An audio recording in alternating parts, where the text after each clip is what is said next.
Welcome to Virtual Learning Network. This is session 4 for Wages and Salary Administration. Topics to be covered include Introduction, Macro Policy Framework, Micro Policy Considerations, Divergent Perspectives of Management and Labor. We'll start with the introduction part. The state actively intervenes, set the tone, direction and conditions which govern, among other things, the wage and salary administration, policies, constitutions, employers, unions, legislatures, courts, actively influence public policy.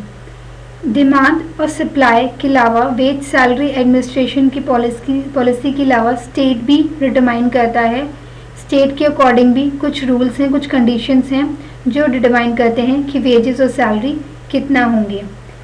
The tone and tenor of public policy on wages and salaries in post independent India have been set out in the industrial truce resolution, industrial policy resolution, the Constitution, the successive plan documents, industrial speeches, etc.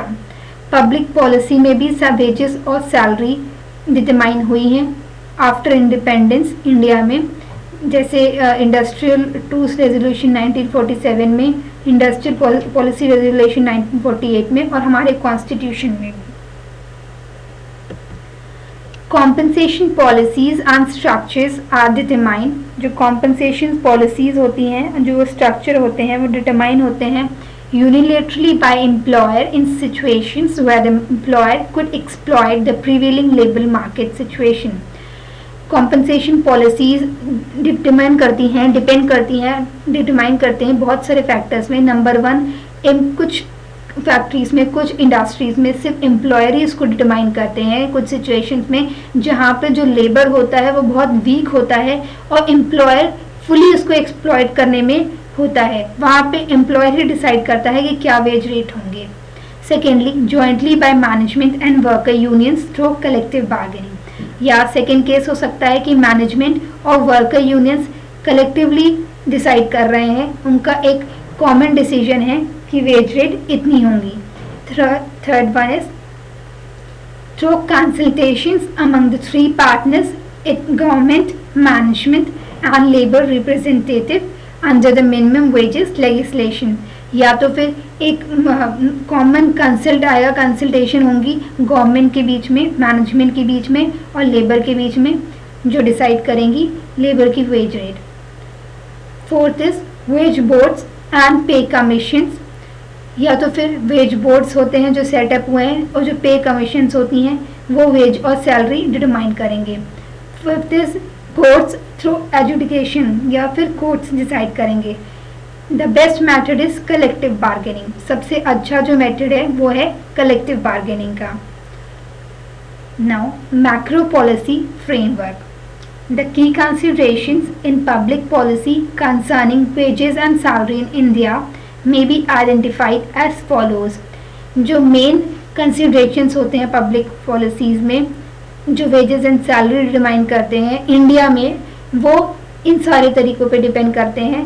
Number 1, end exploitation and provide remuneration to capital and labor such that while in the interest of the consumers and the primary producers, excessive profits should be prevented by suitable measures of taxation, and otherwise both will share the product of their common effort after making provision for payment of fair wages to labor, a fair return on capital employed in the industry, and reasonable reserves for the maintenance and expansion of the undertaking. जो wage rate होती है वो depend करनी चाहिए जितना profit इनकर हो रहा है. अगर बहुत ज़्यादा प्रॉफिट इनकर कर रही है तो जो फैक्ट्री होती है, जो इंडस्ट्री होती है, उसको अपना प्रॉफिट प्रॉपर्ली डिवाइड करना चाहिए, उसको टैक्स भी देने चाहिए. Next is a living veg conditions of work, ensuring a decent standard of life and full enjoyment of leisure and social and cultural opportunities. जो एक वेज रेट होती है वो डिपेंड करनी चाहिए कि standard of living properly provide हो रही है, उसको डिसेंट स्टैंडर्ड ऑफ लिविंग मिल रही है, उसको अपने लाइफ से फुल लेजर मिल रहा है और सारी अपॉर्चुनिटीज़ वो गेन कर रहा है कि नहीं. Next is fixed statutory minimum wages is sweated industries and promote fair wage agreements in the more organised industries.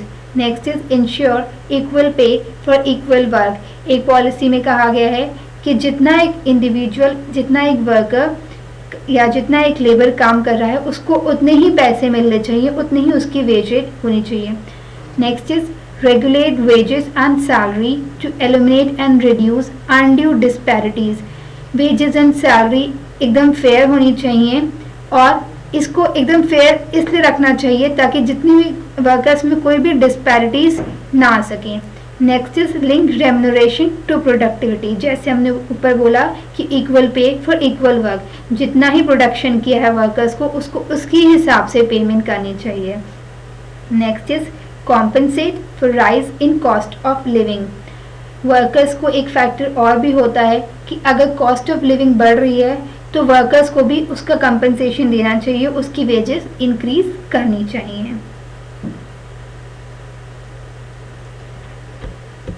Next is determine fair wages over and above minimum wages with due regard to the productivity of labor, the prevailing level of wages and the level of national income and distribution and the place of industry in the economy of the country. जो wage rate होने चाहिए वो वो निकालते हैं हम कि labour की प्रोडक्टिविटी क्या है और करंटली उस फैक्ट्री में या उस इंडस्ट्री में कितना वेज रेट चल रहा है और लेवल ऑफ नेशनल इनकम क्या है और डिस्ट्रीब्यूशन क्या है और उस इंडस्ट्री की प्लेस क्या है, उसकी रैंक क्या है एक कंट्री में या उस इकोनॉमी में. वेज रेट डिपेंड करता है कैपेसिटी टू पे. वो उस ऑर्गेनाइजेशन की कैपेसिटी पे डिपेंड करेगा कि उस ऑर्गेनाइजेशन में कितनी कैपेसिटी है उसको पे कर सकता है. वो वेजेस रेट डिपेंड करता है बेसिक नीड्स ऑफ लेबर.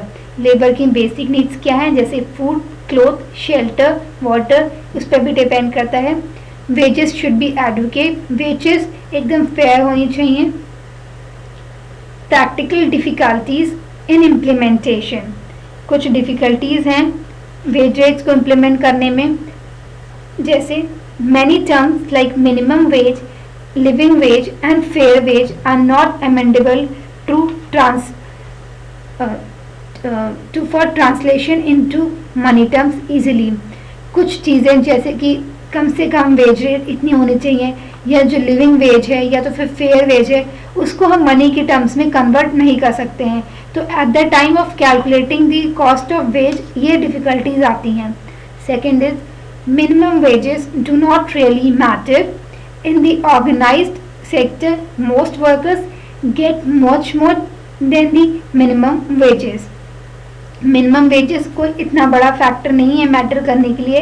एक ऑर्गेनाइज सेक्टर में जो वर्कर्स होते हैं उनके पास वो ज़्यादा उनको मिलता है जितनी उनकी मिनिमम वेजेस होती हैं. पर एक जो अनऑर्गेनाइज सेक्टर होता है वहाँ पे वर्कर्स के साथ उल्टा ही होता है, उनको उनकी मिनिमम वेजेस से भी कम पेमेंट मिलती है.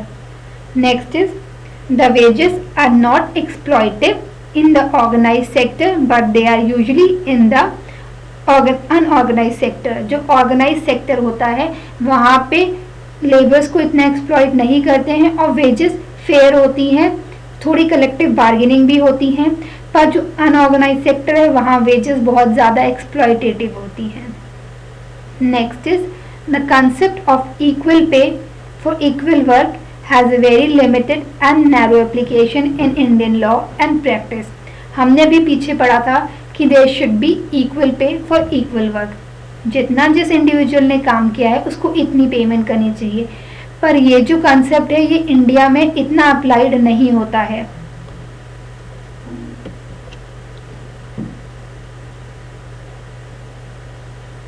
Next is in the absence of systematic attempts at defining and measuring factor productivity, most of the existing collective arrangements were born out of the relative bargaining power of parties and other expediencies based on their short-term considerations. Next is the subject has become quite contentious on three grounds: element and computation of index, method and degree of neutralization, elements of pay racket for neutralizations. जो subject है वो तीन चीज़ों पे depend करता है। पहला elements जो होंगे और इंडेक्स के जो कॉम्पिटिशन होंगे उस पर, या दूसरा जो मेथड और डिग्री होगी न्यूट्रलाइजेशन पे उस पर, या तो फिर तीसरा एलिमेंट्स जो होंगे पे रेकन फॉर न्यूट्रलाइजेशन के। It is difficult to determine whether wages are adequate, sufficient and non-derogatory. ये बहुत ही मुश्किल है बताना कि वेजेस जो प्रोवाइड हो रही हैं, जो वर्कर्स को मिल रही हैं, वो सही हैं, वो एडुकेट हैं, सफिशिएंट हैं कि नहीं है।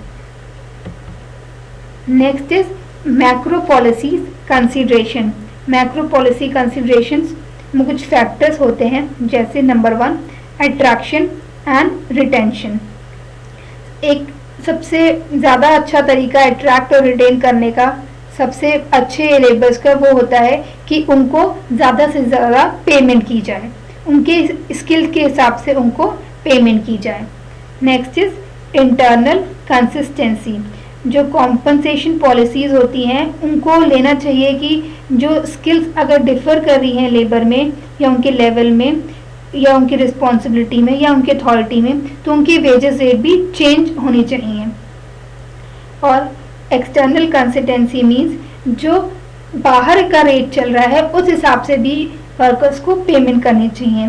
तो जो गोइंग रेट होता है आउटसाइड द प्रेजेंट कंपनी, वो रेट भी फॉलो कर सकता है एक industry. Next is ability to pay. Ability to pay as decided, जो इंडस्ट्री है उसकी कितनी एबिलिटी है उस पर भी डिपेंड करता है कि वेज रेट एक एम्प्लॉय की कितनी होगी। सपोज एक इंडस्ट्री है वो जो ज़्यादा प्रॉफिट्स नहीं अर्न कर रही है, कम प्रॉफिट्स अर्न कर रही है, तो उसके जो वहाँ के जो वर्कर्स होंगे उनको ऑब्वियसली उनकी जो पेमेंट होगी, उनकी जो वेजेस होंगी वो कम होगी as compare to that industry जहाँ पे प्रॉफिट ज़्यादा इनकर हो रहा है और जहाँ पे सेल ज़्यादा हो रही है, तो उनकी एबिलिटी भी ज़्यादा होगी और वर्कर्स की वेजेस भी ज़्यादा होगी। नेक्स्ट इज पे एंड परफॉर्मेंस। पे एंड परफॉर्मेंस, पेमेंट को परफॉर्मेंस से लिंक करना बहुत ही अच्छा टर्म है। जितना जो एम्प्लॉय परफॉर्म कर रहा है उसको उस हिसाब से पेमेंट करना, और हर ऑर्गेनाइजेशन में ज़रूरी होता है कि वो अपने एम्प्लॉयज़ की परफॉर्मेंस को और उसकी पेमेंट को लिंक करें और उसकी वेज रेट उसके किसी अदर फैक्टर पे ना डिपेंड करें। Next is labour cost and productivity. Wages और सैलरी जो होते हैं वो प्रोडक्टिविटी और प्रॉफिटेबिलिटी से भी लिंक्ड होते हैं। जो ग्रोइंग और प्रॉफिट अर्निंग एंटरप्राइजेस होते हैं वो ऑब्वियसली ज़्यादा वेजेस देती हैं, बल्कि उनसे जो स्टैगनेंट और लॉसेस इनकर करती हैं उस एंटरप्राइजेस से। Next is cost of living. अगर कॉस्ट ऑफ लिविंग बढ़ रही है तो एम्प्लॉयज़ की वेजेस में भी इंक्रीज लाना चाहिए। कॉस्ट ऑफ लिविंग बेसिकली हम डीएनएस अलाउंस और सिटी कॉम्पनसेटरी अलाउंस सीसीए इसका पार्ट होता है, उसको इंक्रीज करते हैं। Next is merit and seniority progression. ये भी बहुत इंपॉर्टेंट फैक्टर है वेज डिटरमाइन करने का। किसी इंडिविजुअल की उसकी मेरिट के हिसाब से पेमेंट करनी चाहिए, और अगर वो इंडिविजुअल वो वर्कर बहुत ज़्यादा सीनियर हो गया है तो ऑब्वियसली उसकी वेज रेट भी इंक्रीज करनी चाहिए। तो जो पे स्केल होती है वो मेरिट और सीनियरिटी के बेसिस पे भी डिफ़र कर सकती है। मोटिवेशन मनी ही सब कुछ नहीं होता है, उसके अलावा भी बहुत सारी चीज़ें हैं। जो कंपनी की कॉम्पनसेशन पॉलिसी होती हैं वो एक बहुत ही इफ़ेक्टिव टूल होती हैं एम्प्लॉयज़ को मोटिवेट करने के लिए और उनसे अच्छा काम करवाने के लिए। कोई भी हो, अगर वो मोटिवेटेड नहीं है, अगर वो इनकरेज नहीं, उसके पास बिल्कुल भी एनकरेज नहीं है वो काम करने के लिए, तो वो काम की परफॉर्मेंस ऑब्वियसली ख़राब होगी। तो हर एम्प्लॉयज़ को मोटिवेट करना चाहिए ताकि वो अपनी बेस्ट परफॉर्मेंस दे, अपनी superior performance they. Next is integrity. Now there are some divergent perspectives of management and labor. Management, ability to pay, balance sheets. Labor, ability to live and work, family budget surveys, need based minimum wages. Management कहता है cost effect और labour कहता है price effect. Management wage cost not wage levels और labour wage levels not wage cost. Management according to management unit labor cost, and according to labor how long to sweat it out for a loaf of a bread. For management source of competitiveness is therefore reduce or cut cost. For labor source of livelihood is therefore maximize wages and earnings and benefits. Now we have certain questions. Do it yourself. First in explain the macro policy framework, and second is discuss practical difficulties in implementation. That's all for this session. Thank you.